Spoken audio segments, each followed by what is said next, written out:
एक नेवले की करुण कहानी। किसी नगर में एक ब्राह्मणी रहती थी। उसका पति था देवशर्मा। वह भीख मांग कर गुजारा करता था। कुछ समय ब्राह्मणी ने एक शिशु को जन्म दिया। संयोग से उसी समय उस घर में एक नेवली ने भी संतान को जन्म दिया। नेवले को जन्म देकर वह नेवली गुजर गई। तब ममता के वशीभूत होकर वह ब्राह्मणी उस नेवले को बेटे के समान ही पालने लगी। नेवला भी माँ के समान ही उसे प्यार करता था, पर ब्राह्मणी के मन में हर समय यह आशंका रहती थी कि कहीं वह नेवला उसके बेटे को न खा ले। वह उस पर बिल्कुल यकीन नहीं करती थी, इसलिए कहीं जाती तो पति से यह कहकर जाती थी, जब तक मैं न लौटूं तुम कहीं जाना मत, यही शिशु के पास ही बैठना। एक बार की बात, ब्राह्मण देवशर्मा भिक्षा मांगने के लिए जाने लगा। तभी ब्राह्मणी को याद आया कि घर में पानी नहीं है। उसने कहा, तुम थोड़ी देर रुको, मैं जल भर कर लाती हूँ। तब तक तुम बेटे की निगरानी करो, यहाँ से हटना मत, मैं पानी भरकर अभी आती हूँ। ब्राह्मणी पानी भरने के लिए गई तो नदी तट पर कुछ परिचित स्त्रियों भी मिल गई। बातें चल निकली। घर गृहस्थी की बातों में समय का कुछ पता ही नहीं चला। अचानक ब्राह्मणी को याद आया कि उसे जल्दी पानी भरकर ले जाना था। वह तेज कदमों से घर की ओर चल पड़ी।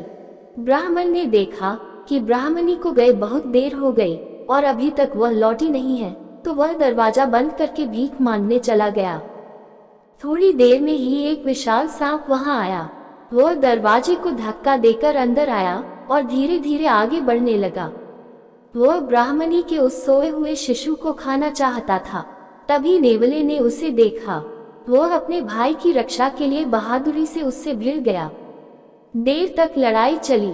आखिर नेवले ने सर्प के टुकड़े टुकड़े कर दिए। उसके मुंह और शरीर पर भी जगह जगह सांप का रक्त लग गया था। कुछ देर बाद ब्राह्मणी पानी भर कर लौटी। दरवाजे को बाहर से बंद देखकर वह मन ही मन बड़बड़ाए, लगता है वे दरवाजा बंद करके चले गए हैं। मैंने कितना कहा था कि हमारा बेटा सो रहा है, यहाँ से हटना मत, पर ये मेरी बात को तो मानते ही नहीं। कहीं इस नेवले ने कुछ गड़बड़ कर दी तो बड़ी मुसीबत हो जाएगी। आखिर ब्राह्मणी यही सब सोचती हुई दरवाजा खोलकर भीतर आ गई। तभी नेवला भी दौड़ता हुआ वहां आ गया। वह जल्दी से जल्दी अपनी बहादुरी का कारनामा माँ को दिखाना चाहता था और बदले में माँ से लाड़ और प्यार पाने की आशा करता था। ब्राह्मणी ने देखा नेवले के मुंह में खून लगा हुआ है, तो उसके मन में एक ही बात आई, अच्छा तो इस दुष्ट ने मेरे बेटे को मारकर खा ही लिया। गुस्से में आकर उसी समय उसने अपने सिर पर रखे पानी से भरे घड़े को नेवले पर पटक दिया। नेवला उसी समय मर गया। नेवले को यो कारण मरने का दुख तो था ही, पर मरने से ज्यादा उसे इस बात का दुख था कि आखिर माँ ने उसके अच्छे काम पर उसे यह सजा क्यों दी। उधर ब्राह्मणी ने अंदर आकर अपने सोते हुए शिशु के पास जब टुकड़े टुकड़े सांप को देखा तो उसे सारी बात समझ में आ गई। अब तो उसके दुख और पछतावे का कोई अंत नहीं था। जिसे उसने बेटा समझा और बेटे की तरह ही ममता से पाला था, उस प्यारे नेवले को उसने बेकार ही मार डाला।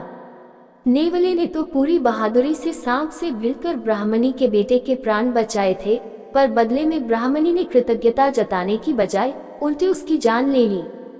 ब्राह्मणी अब उस नेवले की याद में आंसू बहाने लगी। ब्राह्मण जब वापस आया तो उसे भी सारी घटना पता चली। सुनकर उसका हृदय भी दुख से भर गया। शोक से भरकर उसने कहा, जो बिना सोचे काम करते हैं उनका यही हाल होता है।